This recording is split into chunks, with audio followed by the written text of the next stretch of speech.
সুপ্রিয় দর্শক শ্রোতা, পৃথিবীতে চলছে তৃতীয় চূড়ান্ত বিশ্বযুদ্ধের দামামা। যে কোনো সময় চারটি দেশের মধ্যে যুদ্ধ শুরু হবে। জানিয়ে দিব আমাদের হাতে থাকা সর্বশেষ আন্তর্জাতিক আপডেট বাংলা সংবাদ।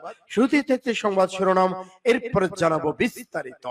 যুদ্ধের জন্য সম্পূর্ণ প্রস্তুত ইরান, আব্বাস আরাগচির ঘোষণা।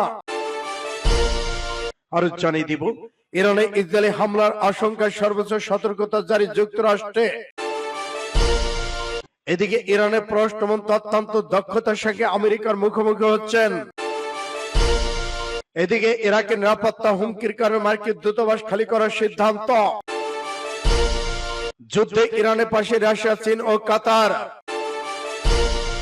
এদিকে মধ্যপ্রাচ্যের যুদ্ধের আশঙ্কা, মার্কিন কর্মীদের সরে যাওয়ার নির্দেশ। এদিকে সংসদ ভাঙার প্রস্তাব প্রত্যাখ্যান, টিকে গেল নেতানিয়াহু।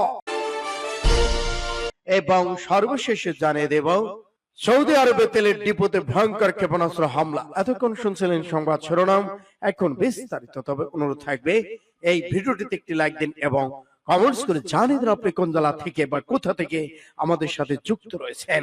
ইসরায়েল, ফিলিস্তিন, লেবানন, ইরান যুদ্ধের আপডেট বাংলা সংবাদ হাতে পেতে চ্যানেলটি সাবস্ক্রাইব করুন এবং আমাদের সঙ্গে থাকুন। ধন্যবাদ। ইরানে ইসরায়েলি হামলার আশঙ্কা, সর্বোচ্চ সতর্কতায় যুক্তরাষ্ট্র। ইরানে ইসরায়েলি হামলা আশঙ্কা ক্রমবর্ধমান হয়, যুক্তরাষ্ট্র সর্বোচ্চ সতর্কতায় রয়েছে বলে জানা গেছে। মার্কিন সংবাদ মাধ্যম ওয়াশিংটন পোস্টে কে প্রতিবেদনে বলা হয়, ট্রাম্প প্রশাসন আশঙ্কা করছে যদি ওয়াশিংটন এবং তেহরানের মধ্যে পারস্পরিক কর্মসূচি নিয়ে চলমান আলোচনা ভেঙে যায়, তাহলে ইহুদি রাষ্ট্রটি যুক্তরাষ্ট্রের সম্মতি ছাড়াই ইরানের পারমাণবিক স্থাপনাগুলোতে হামলা চালানোর সিদ্ধান্ত নিতে পারে। এই উদ্বেগের মধ্যেই মার্কিন প্রেসিডেন্ট ডোনাল্ড ট্রাম্প বুধবার সাংবাদিকদের জানিয়েছেন তিনি মধ্যপ্রাচ্য, বিশেষ করে ইরান থেকে মার্কিন কর্মীদের সরিয়ে নেবে, কারণ এটি বিপজ্জনক স্থান হয়ে উঠতে পারে। এদিকে ওয়াশিংটন পোস্টে আর বলা হয়েছে, মার্কিন পররাষ্ট্র দপ্তর ইতিমধ্যেই কিছু কর্মীকে ইরাক ছাড়ার অনুমতি দিয়েছেন। ইতিমধ্যে পেন্টাগন সামরিক সদস্যদের স্বেচ্ছায় এই অঞ্চলে মার্কিন ঘাঁটি ত্যাগ করার অনুমতি দিয়েছে। ইরানের পররাষ্ট্রমন্ত্রী অত্যন্ত দক্ষতার সাথে আমেরিকার মুখোমুখি হচ্ছেন। ওয়াশিংটন ইনস্টিটিউট, একটি আমেরিকান ইনস্টিটিউট আব্বাস আরাগচির ব্যক্তিত্বে উল্লেখ করে লিখেছেন, ইরানের পররাষ্ট্রমন্ত্রী আমেরিকান প্রেসিডেন্টের ভাষায় কিভাবে কথা বলতে হয় তা জানেন।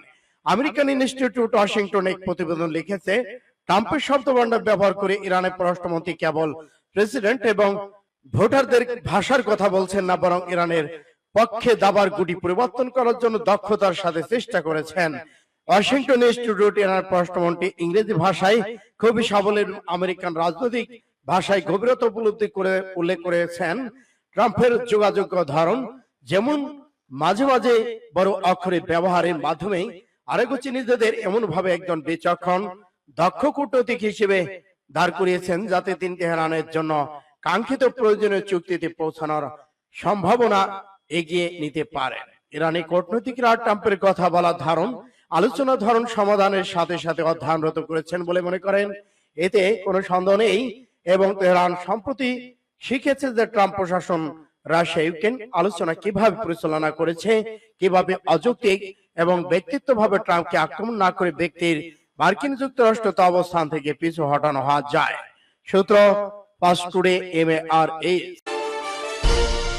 ইরানের পররাষ্ট্রমন্ত্রী অত্যন্ত দক্ষতার সাথে আমেরিকার মুখোমুখি হচ্ছেন। ওয়াশিংটন ইনস্টিটিউট, একটি আমেরিকান ইনস্টিটিউট আব্বাস আরাগচির ব্যক্তিত্বে উল্লেখ করে লিখেছেন, ইরানের পররাষ্ট্রমন্ত্রী আমেরিকান প্রেসিডেন্টের ভাষায় কিভাবে কথা বলতে হয় তা জানেন। আমেরিকান ইনস্টিটিউট ওয়াশিংটন এক প্রতিবেদন লিখেছে, ট্রাম্পের শব্দভান্ডার ব্যবহার করে ইরানের পররাষ্ট্রমন্ত্রী কেবল প্রেসিডেন্ট এবং ভোটারদের ভাষার কথা বলছেন না, বরং ইরানের পক্ষে দাবার গুটি পরিবর্তন করার জন্য দক্ষতার সাথে চেষ্টা করেছেন। ওয়াশিংটন ইনস্টিটিউট ইরানের পররাষ্ট্রমন্ত্রী ইংরেজি ভাষায় খুবই সাবলীল, আমেরিকান রাজনৈতিক ভাষায় গভীরতা উপলব্ধি করে উল্লেখ করেছেন, ট্রাম্পের যোগাযোগ ধরন যেমন মাঝে মাঝে বড় অক্ষরে ব্যবহারের মাধ্যমে আরাগচি নিজেদের এমন ভাবে একজন বিচক্ষণ দক্ষ কূটনৈতিক হিসেবে দাঁড় করিয়েছেন, যাতে তিনি তেহরানের জন্য কাঙ্ক্ষিত প্রয়োজনীয় চুক্তিতে পৌঁছানোর সম্ভাবনা এগিয়ে নিতে পারেন। ইরানি কূটনীতিকরা ট্রাম্পের কথা বলা ধরন, আলোচনা ধরন সমাধানের সাথে সাথে অধ্যয়নরত করেছেন বলে মনে করেন। এতে কোনো সন্দেহ নেই এবং তেহরান সম্প্রতি শিখেছে যে ট্রাম্প প্রশাসন রাশিয়া ইউক্রেন আলোচনা কিভাবে পরিচালনা করেছে, কিভাবে অযৌক্তিক এবং ব্যক্তিত্বভাবে ট্রাম্পকে আক্রমণ না করে ব্যক্তির মার্কিন যুক্তরাষ্ট্র তো অবস্থান থেকে পিছু হটানো হওয়া যায়। সূত্র ফাস্ট টুডে MARA। ইরাকের নিরাপত্তার হুমকির কারণে মার্কিন দূতাবাস খালি করার সিদ্ধান্ত।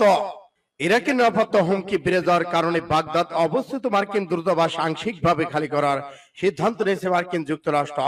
গতকাল এক প্রতিবেদনের তথ্য নিশ্চিত করে বার্তা সংস্থা রয়টার্স প্রতিবেদনে বলা হয়, বাগদাদে অবস্থিত দূতাবাস থেকে অতি প্রয়োজনীয় নয় এমন কর্মী তাদের পরিবারের সদস্য সরিয়ে নেওয়া হবে বলে জানিয়েছেন মার্কিন প্রশাসন। সেই সাথে বাহরাইনে অবস্থান্ত মার্কিন সেনা সদস্যদের পরিবারের লোকজনদেরকেও সরিয়ে নেওয়া বিষয়টি বিবেচনা রয়েছে বলে জানান এক মার্কিন কর্মকর্তা। এদিকে যুক্তরাষ্ট্র প্রশাসন জানায়, বুধবার ইসরায়েল ইরানের বিরুদ্ধে সামরিক অভিযান চালানোর প্রস্তুতি নিচ্ছে বলে জানানো হয়েছিল। এরই প্রেক্ষিতে এমন পদক্ষেপের সিদ্ধান্ত নেওয়া হয়। মার্কিন গোয়েন্দাদের আশঙ্কা, যদি ইসরায়েল ইরানের অভ্যন্তরে আক্রমণ করে তাহলে ইরাকে অবস্থিত মার্কিন স্থাপনাগুলোতে প্রতিশোধমূলক হামলা চালাতে পারে ইরান। আর তাই দেশটির নাগরিকদের নিরাপত্তার কথা চিন্তা করে দূতাবাস আংশিকভাবে খালি করার সিদ্ধান্ত নেয় মার্কিন যুক্তরাষ্ট্র। সূত্র ফাস্ট টুডে। ইরানের পাশে রাশিয়া, চীন এবং কাতার। রুশ প্রেসিডেন্ট ভ্লাদিমির পুতিন যে মুসলিমদের পরম বন্ধু সেটি তিনি বারবার প্রমাণ করে দিয়েছেন।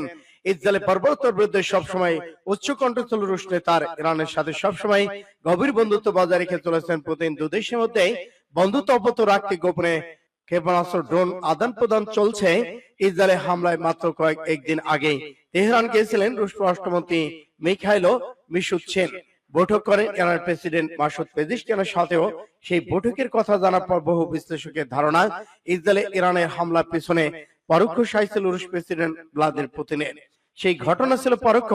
এবার সরাসরি ইরানের সাহস, ইসরায়েলের আগ্রাসন নিয়ে উচ্চ কণ্ঠ পুতিন প্রশাসন। মধ্যপ্রাচ্য সংকটের নেপথ্যে যুক্তরাষ্ট্র যে কলকাঠি নাড়ছে সেই ব্যাপারে সরাসরি ক্ষোভ ঝেড়েছেন রাশিয়ার পররাষ্ট্র মন্ত্রণালয়ের মুখপাত্র মারিয়া জাখারোভা। সূত্র ইন্ডিয়া টুডে। মধ্যপ্রাচ্য যুদ্ধের আশঙ্কা, মার্কিন কর্মীদের সরে যাওয়ার নির্দেশ। ইরানের সঙ্গে পরমাণু আলোচনা অচলাবস্থার মধ্যে মধ্যপ্রাচ্য যুদ্ধের আশঙ্কা বাড়াতে থাকায় প্রেক্ষাপটে মার্কিন কর্মীদের বিপজ্জনক অঞ্চলগুলো থেকে সরিয়ে নেওয়া হয়েছে বলে জানিয়েছেন প্রেসিডেন্ট ডোনাল্ড ট্রাম্প। ওয়াশিংটন থেকে এপি জানায়, বুধবার ওয়াশিংটন সাংবাদিকদের ট্রাম্প বলেছেন তাদের সরিয়ে নেওয়া হচ্ছে কারণ এটি বিপজ্জনক স্থান হতে পারে। আমরা সরে যেতে নির্দেশ দিয়েছি, এখন দেখা যাক কি হয়।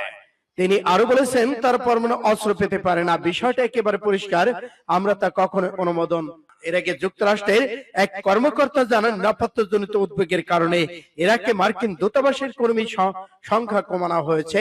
কুয়েত, বাহরাইন থেকে কিছু কর্মী সরিয়ে নেওয়া হচ্ছে বলে খবরে বলা হয়েছে। একই দিনে ইরানের পক্ষ থেকে হুঁশিয়ারি দেওয়া হয়, সংঘাত শুরু হলে যুক্তরাষ্ট্রের আঞ্চলিক সামরিক ঘাঁটিগুলোকে লক্ষ্যবস্তু বানানো হবে। ইরানের প্রতিরক্ষা মন্ত্রী আজিজ নাসির জাদেহ বলেন, তাদের সব ঘাঁটি আমাদের আওতায় রয়েছে এবং আমরা সেগুলো অবস্থান জানি, প্রয়োজনে কোনো দ্বিধা ছাড়াই সেগুলো লক্ষ্য করব। সূত্র ইন্ডিয়া টুডে। সংসদ ভাঙার প্রস্তাব প্রত্যাখ্যান, টিকে গেল নেতানিয়াহু সরকার। ইসরায়েলের প্রধানমন্ত্রী বেনিয়ামিন নেতানিয়াহুর নেতৃত্বাধীন জোট সরকার সংসদ ভেঙে দেওয়ার বিরোধীদের উদ্যোগ মোকাবেলা করে টিকে গেছে। বুধবার ইসরায়েলি পার্লামেন্টের নেসেটে অনুষ্ঠিত প্রাথমিক ভোটে সরকার বিরোধী বিলটি প্রত্যাখ্যান হয়েছে। পাকিস্তান সংবাদ মাধ্যম জি নিউজের এক প্রতিবেদনে জানানো হয়, 120 সদস্যের নেসেটে বিলটির বিপক্ষে ভোট দিয়েছেন 61 জন আইন প্রণেতা। এর পক্ষে ছিলেন 53 জন। ফলে বিলটি পাশ না হওয়ার বর্তমান সরকার আপাতত সংকট থেকে মুক্ত থাকলো।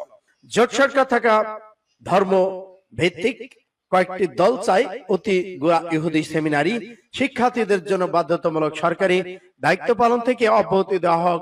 তবে নেসেটে অনেক সদস্যই এই ছাড়া বাতিলের পক্ষে অবস্থান নিয়েছিল। ইসরায়েলে বহুদিন ধরেই অতি গোড়া ইহুদি শিক্ষার্থীদের সেনাবাহিনীর যোগ দেওয়ার বিষয়টি বিতর্কে কেন্দ্রবিন্দু রয়েছে। গাজায় হামাসের সঙ্গে চলমান সংঘর্ষের কারণে সামরিক বাহিনীকে বাড়তি জনবলের প্রয়োজন দেখা দিয়েছে। সেই প্রেক্ষাপটে সেনাবাহিনীতে অতি গোড়া ধর্মীয় শিক্ষার্থীদের অন্তর্ভুক্তির দাবি জোরালো হয়েছে। সূত্র ফাস্ট টুডে। সৌদি আরবে তেলের ডিপোতে ক্ষেপণাস্ত্র হামলা। সৌদি আরবের জেদ্দা একটি তেলের ডিপোতে রিয়াদে বিভিন্ন স্থান রকেট ও ড্রোন সাহায্যে ক্ষেপণাস্ত্র হামলার খবর পাওয়া গেছে।